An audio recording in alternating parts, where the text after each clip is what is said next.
Hello everyone and welcome back to the channel. In today's video I thought we could sort of mix monthly pickups, things that I picked up recently, and also what's in my camera bag, because it's sort of going hand in hand in this week's video. So I'm very excited. I've got mostly some digital photography items for once and a few analog things as well, which I'm very excited to share. A lot of pickups this recent month. First one is a new digital camera. I'm filming with it right now. It's the Lumix S5 Mark II. I originally had a Lumix G7 that after about 9 years broke down on me. The electric shutter stopped working.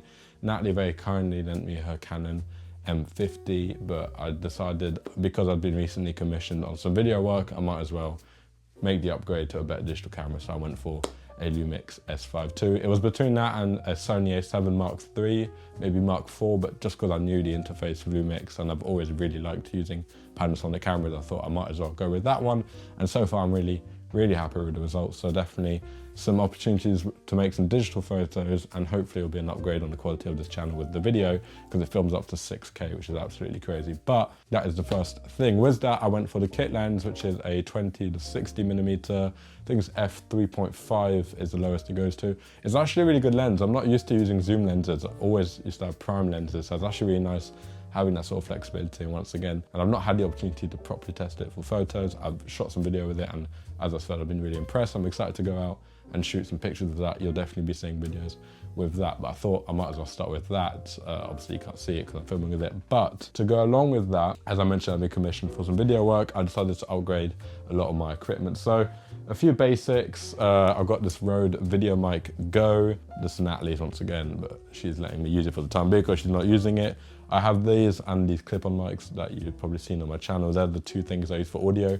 Most of the time I use this one as a backup, just shove it on top of the camera in case something goes wrong with these mics. Doesn't tend to go wrong, but it's always good having an option. So that is the main mic I use. I'm going to show you a few of the accessories that I would bring sort of to a video shoot, or the ones that I've got at the moment, what is inside my camera bag, sort of style. The camera bag itself is from Neura. I got it on Vinted actually for like £10, which is a bargain, but I think any camera bag really does the job. So as you can see, I've divided it here into a few little different things. My camera usually goes in there, my lens fits in there. Here's the Canon M50 I was telling you about. Right now it's sort of my backup camera in case anything were to go on with this one. Hopefully it wouldn't go wrong. I'm not planning it or going wrong, but that is what I have there. Then I slip the microphone into the other hole here. Top part of the bag, I sort of have all my accessories. So I've got my mics, a light, which I'm using right now, but it's just a little light like this, which I can also put on top of the camera on the hot shoot. That's sort of what it's designed to, is this little thing at the bottom. It's a bit of a pain because it's sort of between that or the mic, just for the hot shoe placement. Obviously with the mic, the cable plugs straight into the camera, so I haven't really got a choice other than to put that on the hot shoe.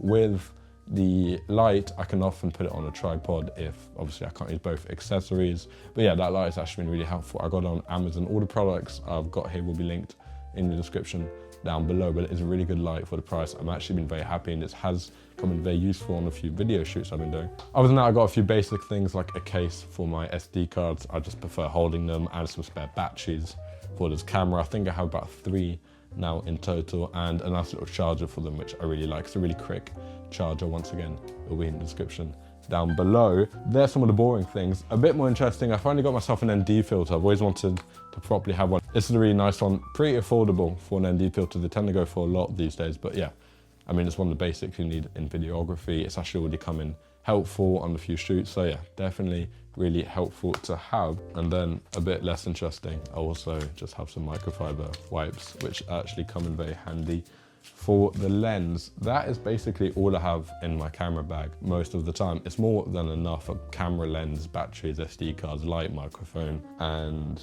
backup camera, just in case anything goes wrong. I think it's the basics. I have 2 SD cards because the Lumix S5 can take 2 SD cards, which is very helpful. Some more new things I purchased is a new flash. This one is the Kodak IM30, once again linked in the description. I really wanted a sort of smaller, more subtle flash that I could use, especially for like street photography or any photography when I'm out and about in public. This was the old lens I had. I had a few like this. They came often with some of the analog cameras I got, but it's not the most discreet lens when you're cutting about town, to be honest. If you're trying to be subtle, this definitely is not the option for you. And I think having a much smaller flash like this just makes sense, especially when I'm traveling or something. It does fit a lot better on the camera, and it's actually really powerful. It's got more settings than that one, to be honest. Now, I can't use any like TTL settings, obviously, with my old analog cameras, but that is fine. I can just use it fully manual. And yeah, it's more than powerful enough, really affordable, and I think just a really nice flash. I've been getting into black and white photography a lot at the moment. I've been looking at a lot of photographers from the sort of mid 20th century, and I've been really inspired by that, also by some sort of film, noir film. So I decided to pick up some 400 Max. I think from what I've read, a lot of people think it's their favorite. I've tried a few, some Ilford films. I've tried Firmapan in Berlin, as you saw a few videos back, but I've always wanted to try this film in particular, so I'm very excited to try that. I've just recently got a new Yashica camera, which is arriving very soon, so I'm gonna test that out with this film and that flash, go out in the street and see what I can get. The other analog thing, which I'm really excited about, is actually a camcorder. This was my parents' old Sony Handycam camcorder. I've been wanting to get one for quite a while now, and for some reason the prices of them are just ramped up massively, and they often cost hundreds of pounds. So I was very happy when my parents happily gave me this one. They weren't using it anymore, and it all works completely fine. I had to get a few cables so I could digitize it, but that's really easy to do, and the cables were like £10, so that's completely fine. This camera in particular is a high-8 camera, so I need to buy some tapes for it, but I'm sure I'll be able to find those easily, and I'm just really excited to shoot with this. I don't know why, I find it really nostalgic. I've never shot anything with a camera like this, but I'm definitely excited to make a video about the whole process of shooting on an old camcorder. I think it's just a really cool, nostalgic sort of medium, which is from a time that I actually do remember. Unlike film, which I think digital cameras sort of came about when I was still very young, old tape cameras like this were still a thing. A lot of my childhood videos were shot on this exact camera. So I'm really excited to use it and just get some cool footage on it. So that is something I'm very excited about using. As always, I've been shooting a lot of Ultramax. As you know, this is my go-to film. I just made a video last week about Berlin on Ultramax. It's still my favorite film too, it's my favorite color film. Anyway, so I've been using that a lot. I've been using Kodak Gold also a bit in Paris, and as I mentioned, Firmapan. So that's sort of the films I've been using the most, specifically Ultramax and Firmapan are definitely my two favorites at the moment. As I mentioned, I got a new film camera coming in the post. I'm very excited to shoot some film. I've been doing a lot of digital work these past few weeks, which has also been very fun. It's something a bit different. I've been so used to shooting film this past year, so shooting digital is definitely an easier process and just completely different. That is all for this video. I'm a bit more excited to have some more sort of varied content maybe now. I've got some digital gear that I can use. I'm very excited to go out and actually use this camera, test it out properly for photography and for video. And I've also got a few more projects on some little interesting cameras. I've mentioned it before, but that will be coming up very soon.